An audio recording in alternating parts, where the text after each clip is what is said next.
இப்போ நீங்கள் பார்த்துட்டு இருக்க மஸ்ஜித் அல் ஃபாரூக் ஒமர் பின் அல் ஹத்தாப் மஸ்ஜித்னு பேர். இது வந்து துபாயுடைய ப்ளூ மாஸ்க் என்றும் அழைக்கப்படுகிறது. யுஏஇ துபாயில் இந்த அல் சஃபா டிஸ்ட்ரிக்டில் இந்த மஸ்ஜிதும் அதை ஒட்டிய அந்த கல்ச்சுரல் சென்டரும் இருக்குது.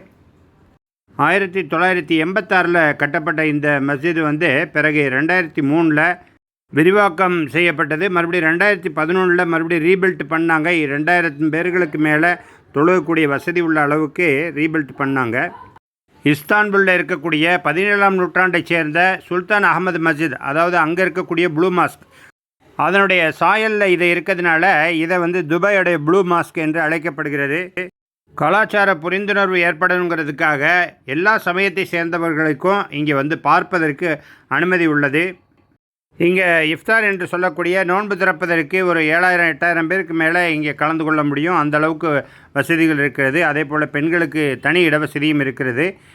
4 மினராக்களையும் அதே போல் 21 டோம்களையும் கொண்ட இந்த மஸ்ஜிது, மெயின் டோமுடைய உயரம் வந்து அப்ராக்சிமேட்டாக ஒரு 30 மீட்டர்ஸ் உயரம் உள்ளது.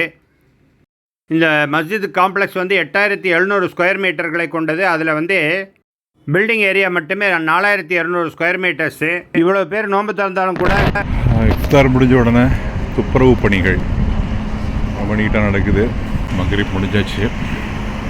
அடுத்த நாள் விரிப்புக்காக வேண்டி அதே மாதிரி உடனே அன்றைய குப்பைகள் அன்றைய இதெல்லாம் வந்து புறப்படுத்தப்படுது.